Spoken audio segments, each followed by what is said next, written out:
साथियों, इसके पहले ऑनलाइन क्लास में हमने आपको पपीते की फसल पढ़ाई थी और इसी क्रम में आगे चलते हैं। पपीता तो आपके समझ में आ ही गया है, यदि ना आया हो तो पूछ लीजिए। अब हम इसी क्रम में आगे चलते हैं और ये आपके कोर्स में जो है उसकी आखिरी फसल है आड़ू। इसको आज बता रहे हैं, ध्यान से समझिएगा। और आड़ू ये फसल जो है खत्म होने के बाद फिर पूरा कोर्स समाप्त हो जाएगा आपका। तो आड़ू को अंग्रेजी में पीच कहते हैं और इसका बॉटनिकल नेम है प्रूनस पर्सिका और फैमिली है रोजेसी। उपयोगिता समझिए, आड़ू ठंडी जलवायु का फल है। वर्तमान समय में इसकी ऐसी किस्में विकसित की गई हैं जो अत्यधिक ठंड ही सहन कर सकती लेती हैं। बात समझी कि नहीं समझे?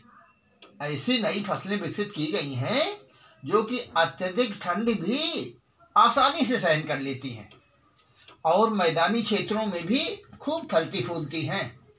आलू का पौधा लगाने से एक बात और समझिए, ये तो आप समझ ही गए कि आड़ू पीच पढ़ा रहे हैं हम आपको, तो आड़ू पर ही ध्यान दीजिएगा, केंद्रित करिए दिमाग को।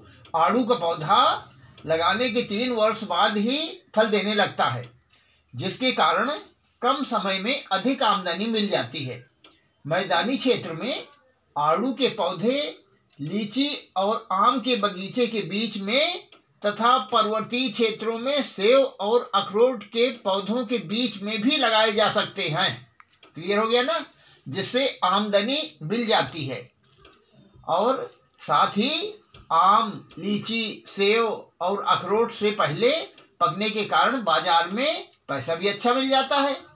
पौष्टिकता में भी आड़ू अन्य फलों से पीछे नहीं है।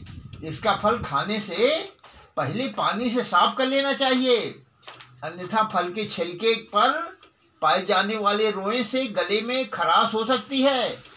आड़ू एक स्वास्थ्यप्रद फल है। खनिज तत्वों में यह लोहे का अच्छा स्रोत है और इसके साथ में विटामिन ए और विटामिन डी मध्यम मात्रा में पाए जाते हैं। बहुत थोड़ी मात्रा में विटामिन सी तथा विटामिन बी भी पाया जाता है। अब आप इसका उद्भव समझिए। यह ईरान का देशज समझा जाता है। यह वास्तव में चीन से ही ईरान में आया। भारत में आड़ू की व्यावसायिक बागवानी जब हिमाचल प्रदेश, कश्मीर, कुमायूं की पहाड़ियों में होती है, पंजाब, उत्तर प्रदेश तथा जम्मू के उप पर्वतीय क्षेत्रों में भी इसकी बागवानी की जा रही है। कुछ कम प्रशीतन वाली किस्में उत्तरी पश्चिमी मैदानी भाग में भी पैदा की जा रही हैं। अब आप जलवायु समझिए, क्लाइमेट। आड़ू समशीतोष्ण जलवायु का फल है, लेकिन इसकी खेती उपोष्ण जलवायु में भी सफलतापूर्वक की जा सकती है। ठंडी जलवायु में उगाई जाने वाली किस्में शीत ऋतु में 600 से 800 घंटे लगभग और समझिए कि 6 डिग्री सेल्सियस या इससे कम तापमान चाहती हैं, जो समुद्र तल से लगभग 1000 मीटर की ऊंचाई से मिलने लगता है। दूसरी ओर मैदानी क्षेत्रों में उगाई जाने वाली किस्मों को केवल 100 से 300 घंटे तक ही उपयुक्त, या आप ऐसा समझें कि लगभग आप ये समझें कि दूसरी ओर जो मैंने बताया आपको कि जो ये मैदानी क्षेत्र में उगाई जाने वाली किस्में हैं ना, उसमें केवल 100 से 3 घंटे तक ही जो अभी मैंने तापमान बताया उस तापमान की आवश्यकता पड़ती है। क्लियर हो गया ना? जो पंजाब, हरियाणा, दिल्ली, उत्तरी राजस्थान और पश्चिमी उत्तर प्रदेश के संपूर्ण भाग में मिल जाता है। इसके अलावा उत्तर प्रदेश के गोरखपुर, फैजाबाद मंडलों में भी आड़ू की बागवानी की जाने लगी है। अब आप भूमि समझिए, सॉइल। आड़ू के लिए उपजाऊ भूमि की आवश्यकता पड़ती है, क्योंकि लगातार अच्छी फसल के लिए प्रतिवर्ष पर्याप्त बढ़वार आवश्यक है। समझ गए ना? पर्वतीय क्षेत्र की भूमि कम गहरी होने के कारण पौधों की वृद्धि अधिक नहीं हो पाती।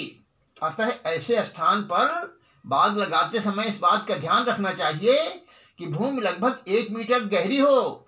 इसके साथ ही मैदानी क्षेत्र में इस बात का विशेष ध्यान रखना चाहिए कि पानी का उचित निकास अवश्य हो।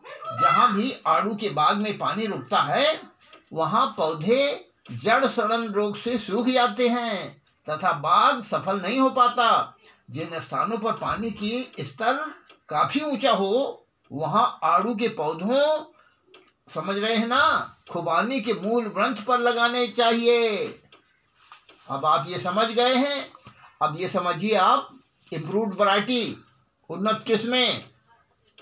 तो आप ये समझ लीजिए कि पर्वतीय और मैदानी क्षेत्रों के लिए आड़ू की अलग अलग किस्में हैं।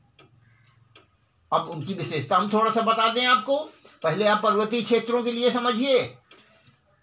अलेक्जेंडर, इस किस्म के फल गोल तथा बड़े आकार के होते हैं। फल का रंग हरा और हल्का बैंगनी होता है। फल जून के दूसरे सप्ताह में बाजार में उपलब्ध हो जाते हैं। इसका गूदा हरा और सफ़ेद रंग का होता है। पेरीग्रीन, इस किस्म के फल भी आकार में बड़े होते हैं। फल का रंग लाली लिए हुए, गूदा कड़ा, रसदार और सुगंधित होता है। इस किस्म के फल भी जून के दूसरे सप्ताह में पक जाते हैं। अब आप तोतापरी समझिए। इस किस्म का फल बड़ा, चपटा और सिरे पर मुड़ा रहता है। फल का गूदा पीला, कठोर और मीठा होता है। गुठली गूदे से अलग हो जाती है। इस किस्म के फल भी जून के दूसरे पखवाड़े में पकते हैं। अब आप अल्बर्टा समझिए। इस किस्म के फल बड़े आकार के, छिलका पीला तथा चमकदार लाल रंग लिए हुए होता है। गूदा पीला, कठोर और खट्टा मीठा स्वाद लिए होता है। गूदे से गुठली आसानी से अलग की जा सकती है। इस किस्म के फल भी जून के दूसरे पखवाड़े में पकते हैं। ठीक है, अब आप प्रश्न लिख लीजिए जो आपको लिख करके घर से लाना है और हमारे पास भेजना है। तो आप ये लिखें। प्रश्न नंबर 1, आड़ू की जलवायु एवं भूमि लिखिए। प्रश्न नंबर 2 छोटा सा लिखिए। पर्वतीय क्षेत्रों के लिए उन्नत किस्में लिखिए। धन्यवाद।